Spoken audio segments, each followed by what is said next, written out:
Hello everybody, my name is Anfisa. I'm a senior product designer at News, and today I really hope that I can help you with your next job hunting process. The reason why I'm doing this video is because over the last year, I've been doing an extensive research, talking to dozens of hiring managers who are looking for designers to try to understand how exactly they are doing it. So how they are going through the portfolios, how they are scanning through the case studies, and what exactly they are looking in the designer for their team.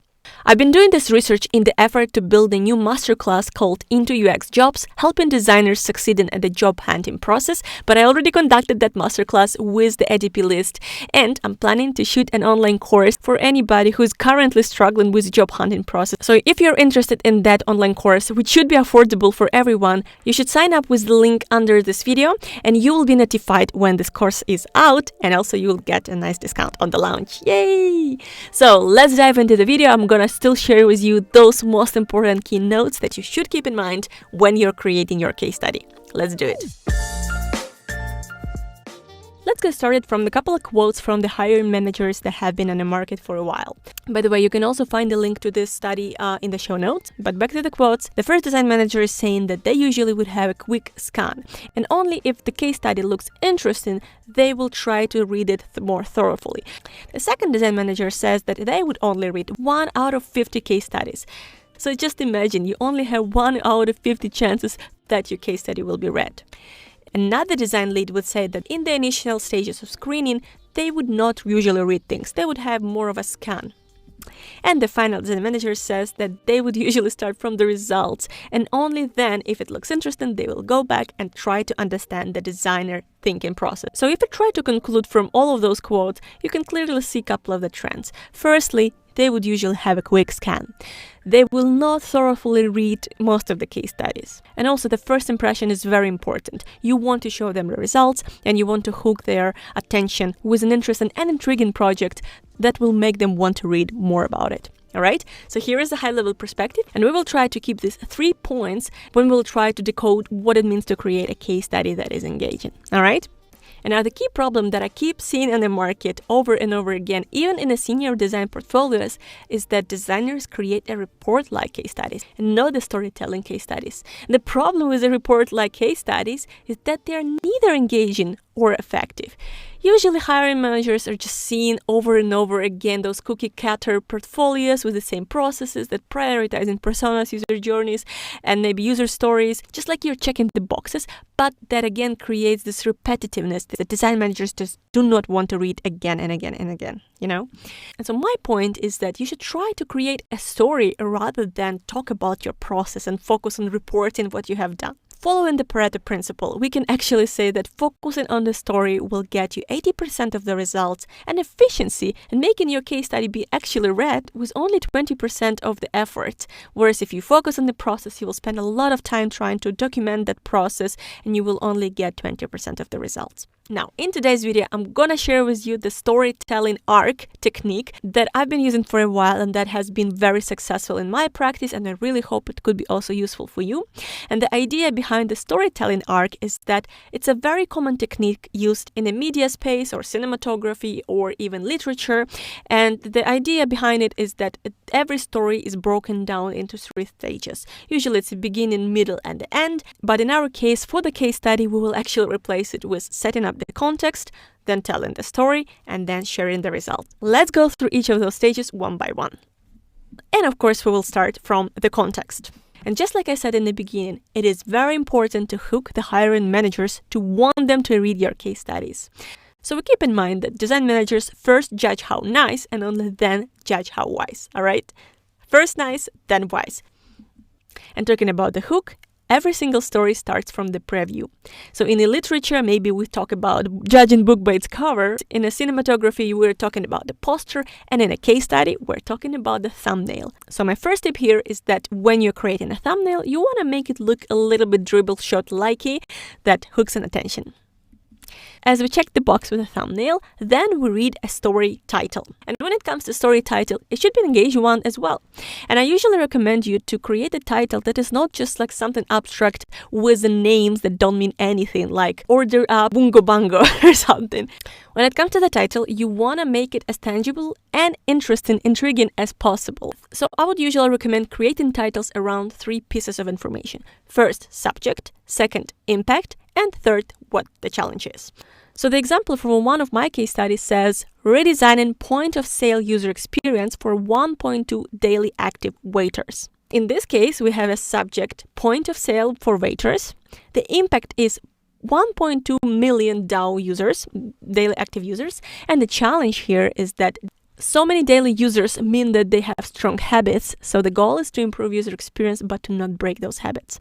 By the way, the challenge here is the key, and you want to make it sound intriguing, sound like something that is interesting. How exactly you've solved this juicy, interesting challenge. And for this project, it meant, how do you not break habits for so many daily users? Now, the next piece of information about the project is actually going a little bit deeper and actualizes the problem. And just like with the title, you also want to share project subject, challenge, and impact, but going a little bit deeper. If you want more specifics, here's an example for the same POS project, where as a project subject, I would say that Product X is a family of POS products built on premise for thousands of restaurants for over 30 years. The challenge is that this made business not sustainable, enabled a range of inconsistencies, and first supporting multiple devices and platform architectures, obviously. And the impact I've been working on is that I've designed the first design system using universal cross-platform visual language but preserved familiar user experience logic to avoid breaking the habits for the users. And the last bit of information for our first stage, context. Basically, if you're collaborating with a team, something that every product designer should strive for, you should be able to say who you were working with as well as what role you've been taking in the project. And here is one of the examples you can look into. Alrighty, second part, the story is the most interesting and juicy part of every single case study. Let's go for it. Now, like I've mentioned already, the typical mistake many designers do is that they would create a process kind of storytelling. The problem here is, imagine you were about to read an intriguing book that hooked you with the title, with the book cover, but instead of learning about the hero and their journey, the author would start talking about their book writing process. Would it be engaging for you? Would it be a book you want to continue reading? Well, the same goes for the case study. Hiring managers do not want to read about their process. They want to learn what happened there in the project. What was actually the story of that project? So one high-level perspective for the designer is that you should not start by saying what research methods you used, what steps you took, etc., etc. That is reporting. What you want to do is drive your story with the key research insights. So really, what have you learned there that made your project continue evolving and what contributed to the next steps? Right? Now, I usually separate the story into 4 pieces, so let's go through each of those pieces one by one. And like I already mentioned, we want to start with the research insights. So what were the aha moments that defined your project direction? That means that your case study titles should not be communicated the methods and the research step you took, but more of the insights you have learned. Here is an example by Martin, who is a leader from Kiwi, flights booking platform. And as you can see, he didn't use the titles like exploratory research. He actually drew the project story with the titles. Story piece number 2 is your ideation. So what was your messy process where you were trying to figure out the solution to the problem or to answer the insights from your research?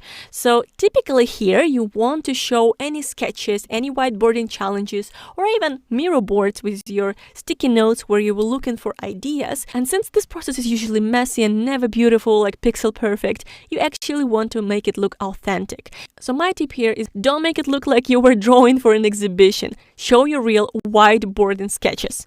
Seriously, one of the design managers I've been talking to, he mentioned that he noticed that in one case study he was looking through, nothing was wiped, and he didn't believe that was a real solution in evidence. So again, don't make it look perfect. It should be a real one.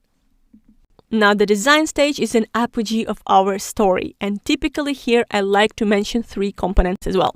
First is remind the context, because by this point, design managers do not remember your research insights, so you just want to mention what you were designing for, maybe user stories. Then show the design, basically the links or the videos with key solutions you have designed, and of course the details you're most proud of. The details, for example, could be nice illustrations you have created, interactions you have worked on, the lights, witty copy, before after shots, etc., etc. Anything you're particularly proud of. And of course, the final piece of the story stage is validation. So maybe you want to share what were your hypotheses or assumptions you were not sure about, what were the key findings from the testing, as well as how exactly you have iterated from that usability testing. Now, we're approaching the end of the story, and finally, let's talk about the results, the third stage of the storytelling arc. Here we have only 2 components I usually recommend to include. First being impact, the most important one. So in the impact, you're trying to communicate what were the results of the project you did when you put it live, when you put it in front of all the customers, right? You also want to make sure you measure your designs, right? Before and after, and also maybe what metrics you used. Could you calculate the ROI of this project or not? And if this project was never implemented, so you cannot really measure it, I really recommend you to approximate your testing results to the business impact. For example, the study like System Usability Score, SUS, really correlates with the NPS, Net Promoter Score. So maybe you want to communicate that if this project will be built, we could have had XYZ return on investment. And by the way, the impact could be not just on the product, but sometimes on the processes, for example, contributing to a team guidelines like principal, or people, supporting the teammates with the mentoring or feedback, right? So don't only focus on the product, you can also focus on the company and the ecosystem we are working on. Finally, the last piece of the story, and something that many design managers are looking to learn from you, is what you have learned from this project. You can also add here some stories from collaborating with others. For example, if there were any conflicts and how did you resolve them? Maybe you had some key lessons that you wanted to mention here, as well as what would you improve if you were to work on the project today. So you want to show that you have the signs of reflection and the growth mindset. Alrighty, takeaways, only 4 points I want to mention and close this video up. And simply put, there are only 4 things you want to include in your case study. First is set the context, hook their attention, then share the research insights, just focus on the words insights, share your explorations and designs, and then finally share the results in your learnings. And that would be everything I wanted to share with you today around the case studies and storytelling arc. I really hope it was useful, and if it was, make sure you sign up so you can receive the notification when the course is live and also have a pretty nice discount on it. Alrighty, that's it for today. I'll see you on the next videos. Bye bye!